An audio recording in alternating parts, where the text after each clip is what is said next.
Queridos irmãos, a paz do Senhor Jesus.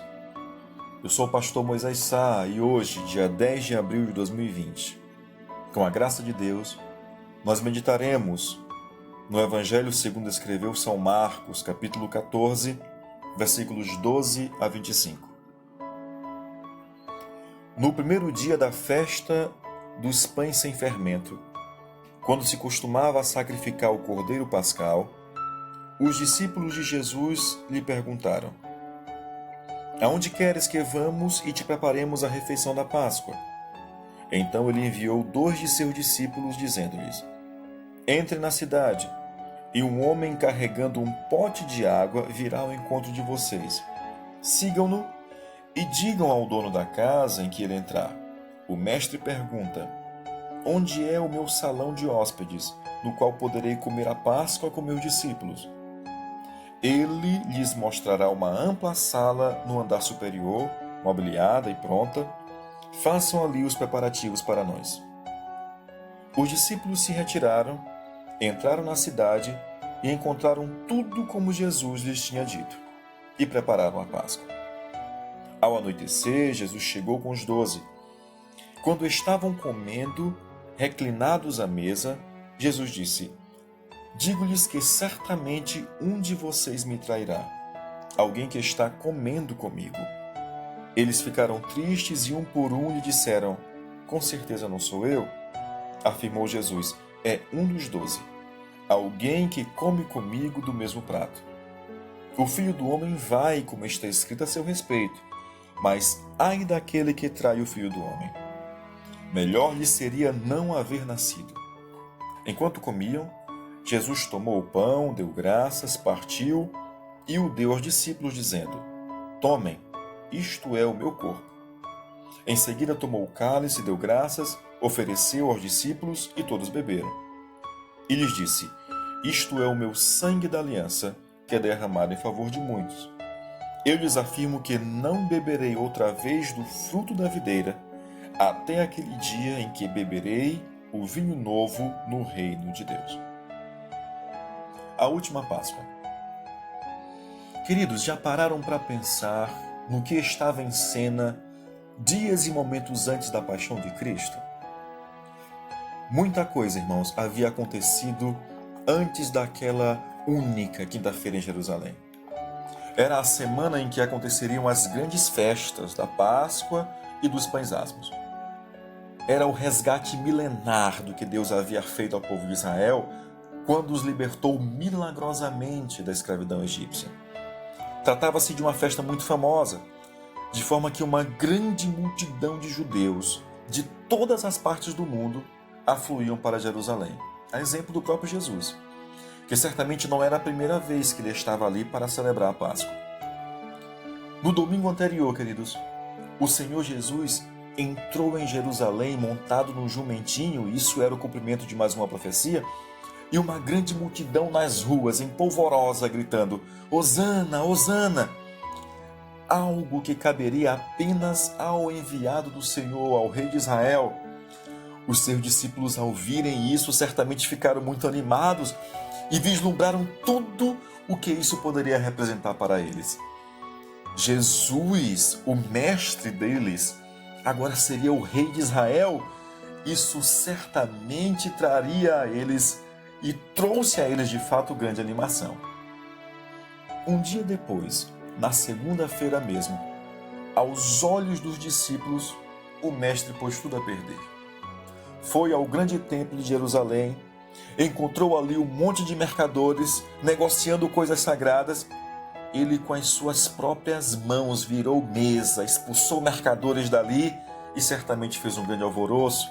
Os discípulos imaginaram: desse jeito ele nunca vai conseguir ser rei de Israel. Mas para Jesus, irmãos, aquilo era simplesmente uma clara demonstração do cuidado que ao mesmo tempo resgatava o valor da casa de Deus.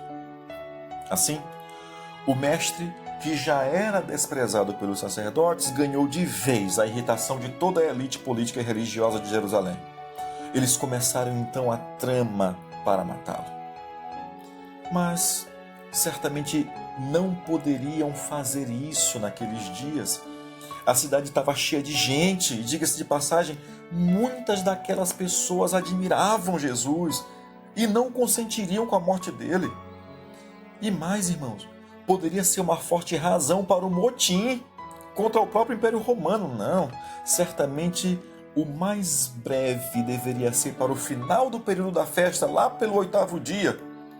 Assim, certamente, eles organizavam a morte de Jesus, tramavam a morte de Jesus. Irmãos, aquela quinta-feira foi certamente de muitos planos, mas nem nos melhores sonhos dos inimigos de Jesus eles poderiam contar que eles conseguiriam resolver tudo isso logo ali, naquelas primeiras horas da festa. O que acontece? Judas Iscariotes, por sua avareza, orgulho e ambição fraudulenta, ou ainda por mais outro motivo, apresenta uma proposta irrecusável àqueles líderes. Ele conseguiria entregar Jesus a eles sem que a multidão o soubesse, durante a noite, sem qualquer dificuldade. Para os inimigos, certamente isso foi uma grande surpresa. A fidelidade da multidão que eles muito temiam não era tão forte assim, pois se um dos seus 12 discípulos mais chegados estava disposto a traí-lo, avalie a multidão. Eles não precisariam esperar até o final da festa, eles conseguiriam fazer isso muito mais rápido do que eles haviam pensado. Mas aquela quinta-feira não era diferente apenas para os inimigos de Jesus e para Judas. Foi um dia também, queridos, muito especial para o próprio Jesus e para os seus discípulos. Tratava-se de uma linda festa e o mestre, sabendo que seria sua última noite com os discípulos, queria que aquele momento fosse de fato especial e ficasse marcado na mente e no coração dos discípulos. Ele ordenou que 2 dos mais importantes discípulos, Pedro e João, fizessem todos os preparativos para comerem juntos a Páscoa. O homem indicado por Jesus dispõe a eles um cenáculo, uma sala preparada para essas ocasiões especiais.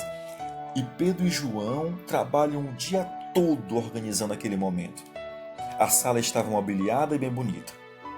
Eles preparam os pães asmos, as ervas amargas, o vinho, a água, outros pratos que ornavam o banquete e o prato principal, que era o cordeiro.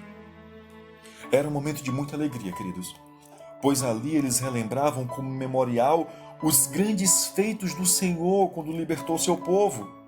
O Senhor Jesus vivia certamente um misto de alegria, mas ao mesmo tempo de angústia, que já se anunciava em seu coração.